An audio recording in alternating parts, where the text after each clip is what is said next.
So what are some of the films that you've been a producer on? Like, you've been at this for a long time. Like, what are some of the films that you've been a producer on? Like, for Oh, example, wow. I mean, I've been involved in, I don't know, probably close to about 20 movies over the years.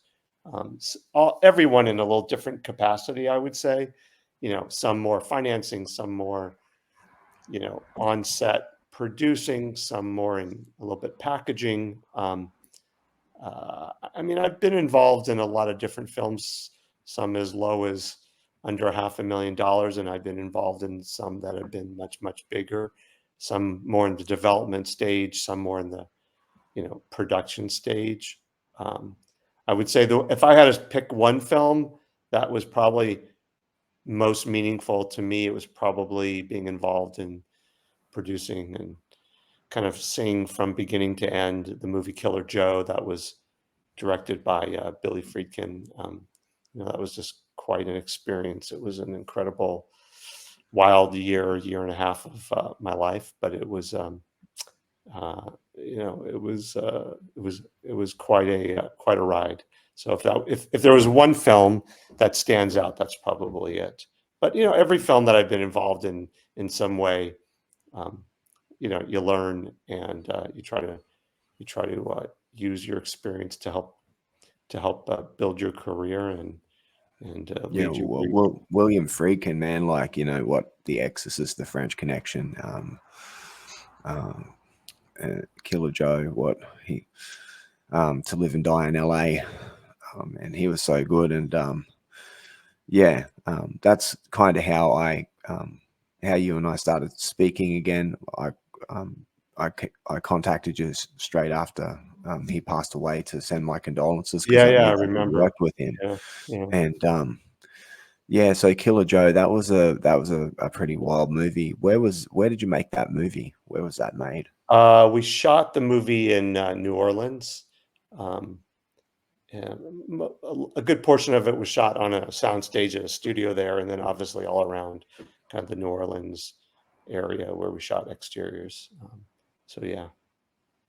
Yeah, well, that's kind of a bit of a legendary project, because even like Matthew McConaughey himself said at the I think it was when he got the Oscar or whatever, the Academy Award, he even referenced that film, like that was like the beginning of he did Killer Joe, and then he did Dallas Buyers Club and True Detective and everything. That was like the beginning of before he played Joe, really, he was stuck in romantic comedy kind of roles and stuff, right? Right. I mean, yeah, I think that was the film that somebody called it the McConaissance.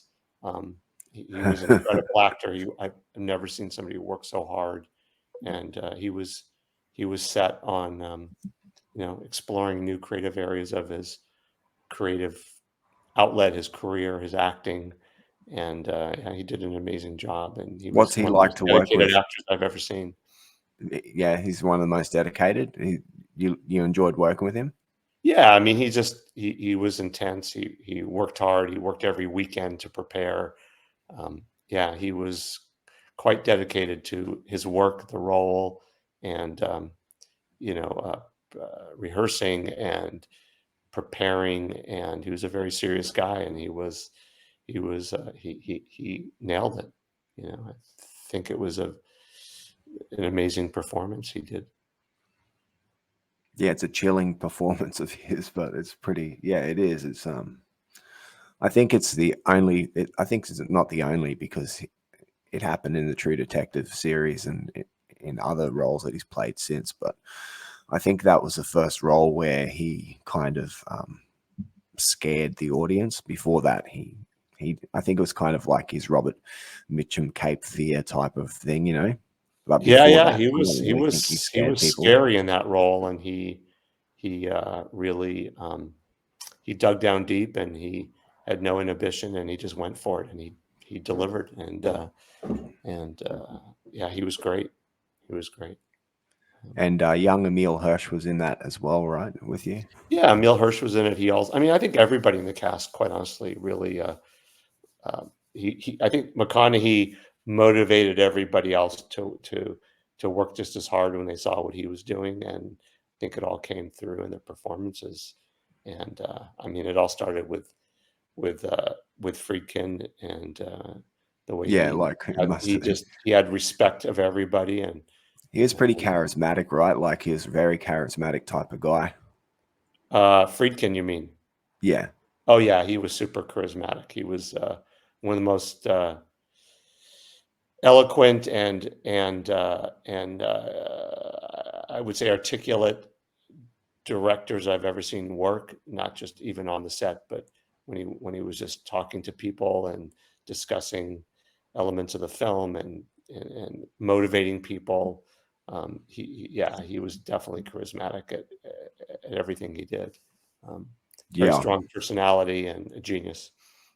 Yeah, awesome. Yeah, it's I really love that film, The French Connection. It's one of my favorite movies. I don't know about you, but Yeah, I've seen it a few times. It's a amazing movie. Yeah, yeah. so what's like one of the best films that you've seen of late, Scott? Have you seen anything good? Boy, I'm trying to think. I haven't been honestly. I haven't been watching that many films recently. To be quite honest, I've been, as I started this company, I don't know, last year and a half, 2 years, I've been trying to get more into television. There's so much great television going on, and so many great actors are working in TV. I've been trying to familiarize myself more with television. Um, Yeah. I mean, I think if uh, there's a lot of films that I respect, over the last, since I started becoming, I guess, a film student. I don't know how many are from the last few years. I really probably look back at films that had more meaning to me maybe 30, 40 years ago. Okay, But, what films would I they be watch then? films honestly What to be films in the past? entertained. Yeah, yeah, yeah. What films in the past would you say like 30, 40 years ago that had the impact on you to want to try to be able to get into the industry, would you say?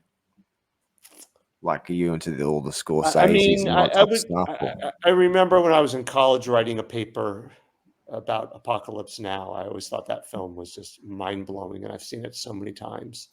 Um, I think that yeah, was a great, great film on so many levels. The acting and just, what Coppola did with it and the journey, and that was always a film, I guess, that I chose to write a paper on in college. Um, I remember studying. I took an Italian film class in college, and we watched a lot of obviously Fellini films. And I think La Strada and Eight and a Half always were very impactful for me. Um, and um, I, I think when you're a film student, you're watching a lot of movies and learning about film, and you're thinking about them in a different way than you do when you are maybe later in life just going to uh, to a movie theater to watch a film, or watching it on television at home. I think you don't, at least for me, don't think through them in such a critical eye that you do when you're in college studying film and having these discussions in a different way.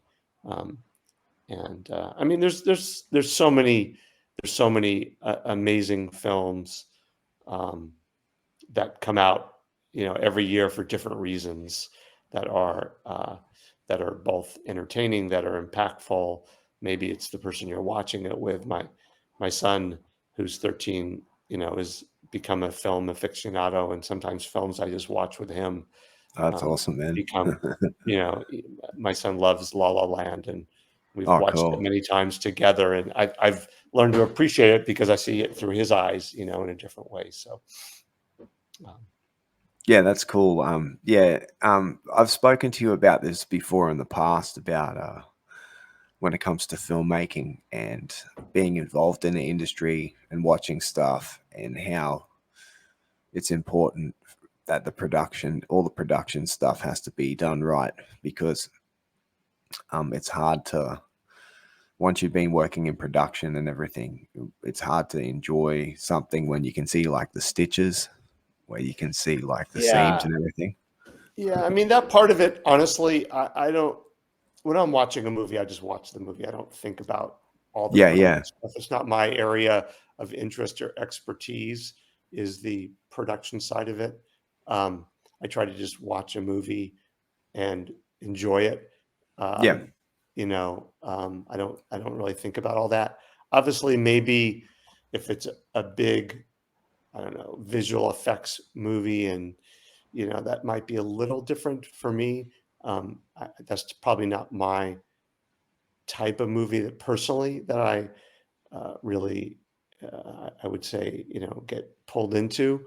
I think when there's a great, just a movie with great acting, great characters, you just get pulled in. And I think that's the advantage of watching a movie in a movie theater, that you're in a dark movie theater, and you're just focused only on that screen. And I think, like, I'll give you an example. When um, my son and I went this past summer to watch the new Mission Impossible movie with Tom Cruise, and I thought it Yeah. was fantastic. And you're just in the movie theater, and you're just sucked into it. And I didn't think about anything else. I was just pulled in and enjoyed the ride. I think if you watch that movie at home, it's probably a different situation, because you don't feel like you're in that same space. Um, and and I think it does make a difference being in a big dark movie theater, when you're surrounded by just the great sound, and it's almost like a dreamlike situation. So Yeah, yeah, that's exactly like what everybody's going there to try to get a piece of, right? for And sure, like absolutely. when drive-through movies were a thing, it used to be easier to get it. But yeah. So you've made like a lot of action movies, really? Is that fair to say? Yeah, I mean, I've been involved in, a bunch of genre movies. It's not necessarily something that I chose. It just happens to be what we were able to sell. And I don't think for me, action is necessarily what I'm drawn to. I mean, Yeah, I mean, if you watch the movie Heat, a great movie by Michael Mann, there's a lot of action, but it's not the action that draws me in. It just happens to be I've been able to sell certain movies, and that's what sells. Whether it's action or horror, or sometimes, you're able to deliver a certain type of movie, and somebody wants to make another movie in the same genre with you. And yeah, it's not necessarily my personal favorite, but it's just what we were able to sell at the time. So yeah. Well, everybody here in uh, Australia, where I'm from, are familiar with the Sniper too, and the Sniper Legacy, the Tom Berenger films that you're a producer on. What's it like working with Tom Berenger? He's the legend, eh?